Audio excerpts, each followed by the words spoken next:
Welcome to this week's all brand new episode of Buckets and Dimes, Nuts and Bolts Sports NBA podcast. Great to be back on the air. Of course, it's Joe Cardoza, joined as always with Patrick Hilwig. Pat, what up tonight, my man? How you doing, man? Oh, not too bad, man. It's a little chilly out here right now. Old man winter is knocking on the door, and I think we're all hoping that he either goes away or that we can just keep it locked and he doesn't come in. Because I'm not sure about you, but I'm not really big on snow. I like seeing it, but living in it's a different thing. I don't mind the snow, but the funny thing is, for it to snow, it's got to be cold. I'm not a big fan of the cold. So I'm rocking the 4 T-shirts and a hoodie, and still not enough with my wool sock gear going on today. But yeah, you're right.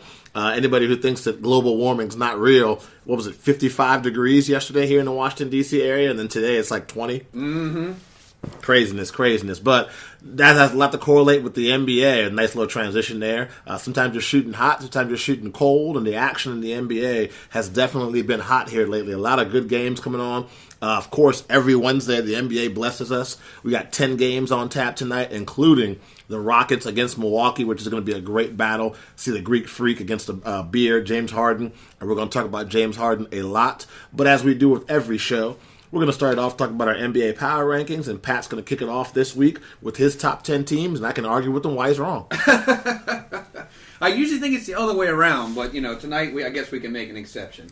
So, of course, we're all going to start out, we all think have the same top 2 pretty much every week. You got the Raptors, you got the Bucks. I got the Raptors at 1 this week. Bucks were number 1 last week. But the Raptors actually won their last head-to-head, and it's just they've been shooting better. So Raptors 1, Bucks 2. I've got the Nuggets at 3. I've got the Rockets every week, man, climbing that ladder. We're going to talk about James Harden. Everyone's talking about James Harden. If you're not talking about James Harden right now, then you don't know sports, because that guy is setting records every single day.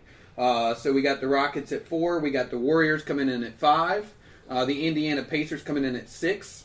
I've got the Sixers at 7. At 8, man, they just came from nowhere. Last week they were my top 10. This week they actually cracked my top 8. So I've got the Spurs at 8, the Celtics at 9, and Oklahoma City. Don't know what happened, but they've been on a little bit of a struggle lately. I've got them all the way down at number 10.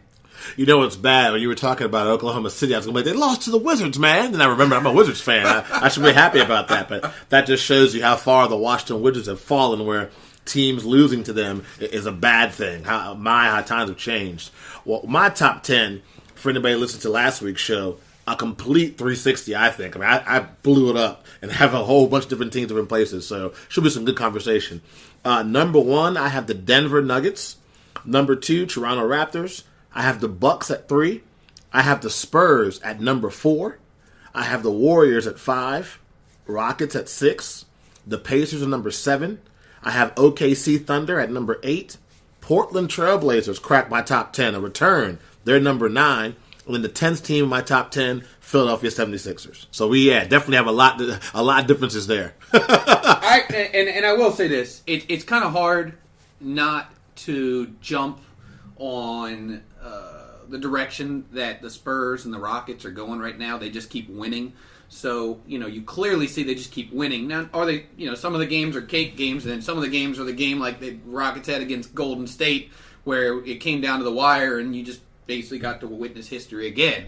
But, looking at those two teams, I think the Spurs, I have them at 8. I think you said you had them at 4? Yep. Is that right? Yep. 4?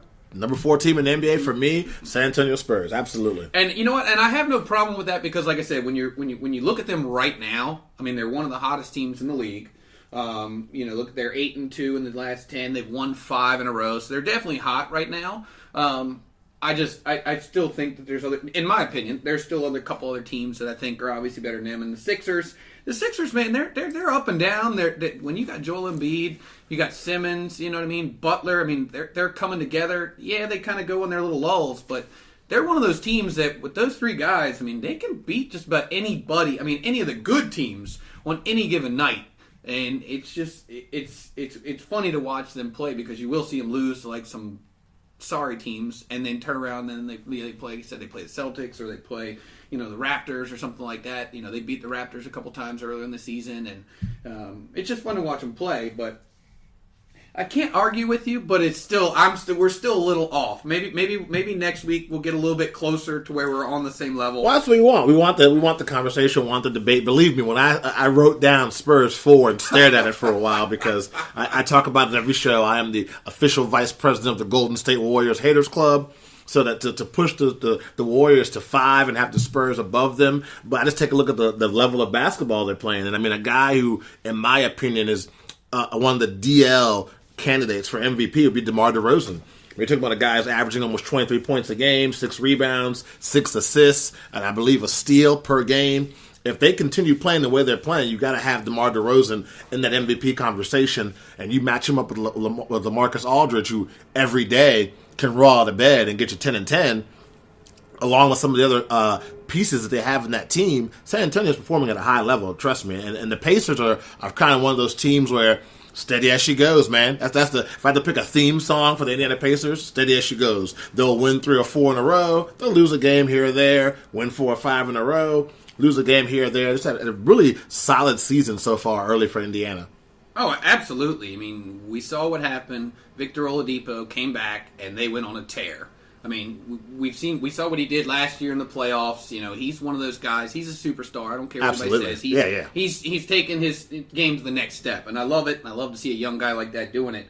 But you mentioned the Spurs, and if you go back to the beginning of the season, no Tony Parker, no Ginobili. You got DeJounte Murray with the injury early in the season. Yeah, torn ACL. Right. Yeah. I mean, we're all looking at the Spurs like, oh, well. I was. Right. We already closed the casket and put a couple scoops of dirt on top. I had some nice roses I bought those guys. So to see them come from so far down and to be where they're at now, it really is fun to watch. And it just shows you that the NBA, anything can happen. I mean, clearly we're at the halfway point right now. So, you know, you see in some of these teams that did really start off at the very bottom and have turned the corner and are coming back. And it's always good to see. Also shows you that coaching matters in the NBA. I mean, Greg Popovich, we talk about some of the greatest basketball minds of all time in the history of not just the NBA, but basketball, combining college with that as well. And you got to put Greg Popovich at that line. I mean, that guy just finds a way to tinker, make players play their maximum level, get them the ball in the right spots. I mean, you talk about him and his coaching staff. That's a guy that's earned a lot of respect. And, of course, early on in the season, talking about Coach of the Year candidates, I think that you have to mention Greg Popovich in that conversation for sure. I mean, among others, I mean, another guy, too, who, you might have to talk about when it comes to Coach of the Year nominations, if they continue playing the way they're playing. You talked about it before, the Rockets, Mike D'Antoni. I mean, a guy that people say his teams don't play defense, he hasn't evolved, he's trash, look what he did in Phoenix, look what he did in New York. Well, they're winning. And these guys were one game away from the NBA Finals last year. Bad start this year. Did not take D'Antoni a long time to figure out Carmelo Anthony's not a good fit. Let's get him out. CP3, injured. I'm just going to give the ball to James Harden, let him do what no human being's ever done before, and we're going to see what happens. That's coaching. No, absolutely. That team is just so exciting to watch. If you haven't seen it yet, you got to check it out. I know it was on ESPN earlier today. I think it was on Twitter. It's a couple different places, but they got a video of just some of the stats and just some of the craziness that is when it comes to James Harden about, you know, the percentage of how many step backs he's got. I mean, it's unreal just hearing some of those numbers, and I'll kind of go into those numbers later when we get to that segment where we're kind of talking about him. But we're kind of spoiled, you know. We grew up watching Michael Jordan. We grew up seeing that, and then we got LeBron James, and now we're getting these players that, I mean, you got Giannis Antetokounmpo, you got all these great players that, when they came in the league, soon to be good. Zion Williamson soon. Yeah. Oh my God, I can't. Yeah. I don't believe. Man, I saw how high he jumped on that. His feet were at the dude's hips. Jumped straight up in the air, and his feet were at the guy's hips. But that's college basketball. We'll get to that another time, another day. There's too much. I mean, you know way more about college basketball than I do, but still, that guy is a freak.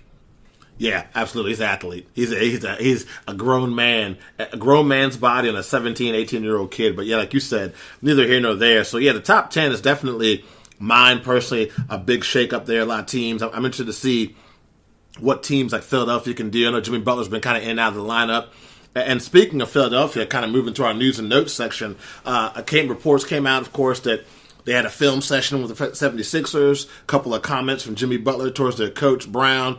They both discussed it. Brett Brown came out and said kind of was a not talk about, it's a non-issue basically is what the coach said. Just once again, here we go. I mean, seems to be pretty quiet. The issue hasn't been talked about at all anymore. But if it comes back, I gotta wonder, at what point do we stop saying it's everybody else and start saying it's Jimmy? I mean, you were in Chicago, didn't like the way things were going there with the Chicago Bulls, forced your way out of it, went to Minnesota. You go to Minnesota, you're reunited with Thibodeau, your former coach of Chicago Bulls.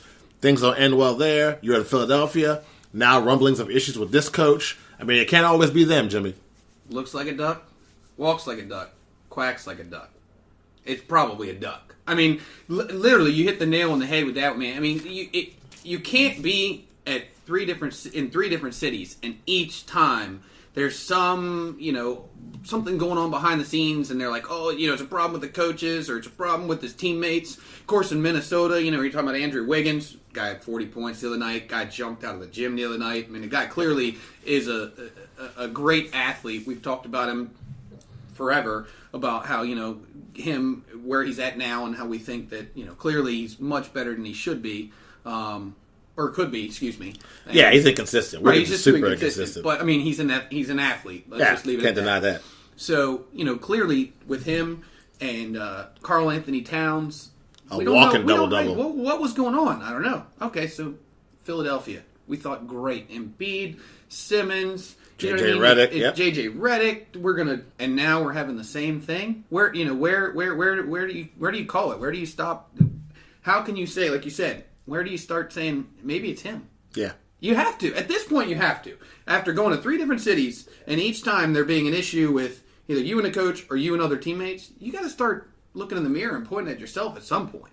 Yeah, like the Philadelphia 76ers said, it's a non-issue for them, and just something to keep an eye on. We'll see if that pops back up later on in the season, but I just thought it was an interesting point that, like I said, like we both have said, 3 locations. Each location seems to be a little bit of an issue. Hopefully it is what they said it is. Hopefully it's a blimp on the radar. Things will keep on moving. They'll get some better shooting from the Philadelphia 76ers and kind of have the season that they wanted to have. Some other things that happened, of course, the big news, speaking of Minnesota, on Sunday, they released their coach and general manager. Tom Thibodeau was relieved of duties. So he is no longer the coach and general manager of the Minnesota Timberwolves. Kind of a shock. I mean, they were coming off a 22-point win against the Lakers. You're in the locker room celebrating, and the next thing you know, your coach is fired, and he also has to be a general manager. Now, before I get your thoughts on the Timberwolves getting rid of Thibodeau, I wanted to ask you, Pat, because I think it's a bad idea. What's your thought on this trend in the NBA of the coach also being the general manager? And I understand the theory. You pick the groceries, and you get to cook them, but take a look at Doc Rivers with the Clippers. They relieved him of the general manager position and made him the coach only. Seems to be working out well for LA. You look at Tom Thibodeau, it just seems like a bad mix trying to be a general manager and a coach. What do you think about that? I think you're 100% correct. I think you have there's too many duties that you have for each position that if you didn't have both positions, I think you could focus a lot more on the basketball operations and developing the team compared to sitting down and talking with the players and drawing up schemes on defense and offense and stuff like that. I think you have to be able to focus on one or the other, or you're just going to be mediocre at it. I think you can be great at one or great at the other, but you can't be great at both. So I don't like it. I think it's something that is probably going to continue just because it seems like, it's a trend, like you said, but I don't like it. Yeah, my hope is that with people seeing what's happened with Tom Thibodeau and Doc Rivers, it kind of goes away. But I can also see how if you're one of those coaches that's asking for a lot of money, you require heavy dollars for teams to pick you up, you have the right and you have that pull to say, hey, I'll take the job, but I also want to be the general manager. And if a team's desperate enough, they're going to tell you, hey, okay, you got the keys to the castle. The results that I've been seeing from people that have the dual role has not been good. So here the Minnesota Timberwolves are. We're not even at the All-Star break yet. We have now Fred Hoiberg gone. We have Tom Thibodeau gone.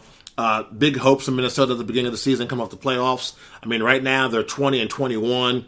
6-4 their last 10 games. They're not super out of it. I mean, the Lakers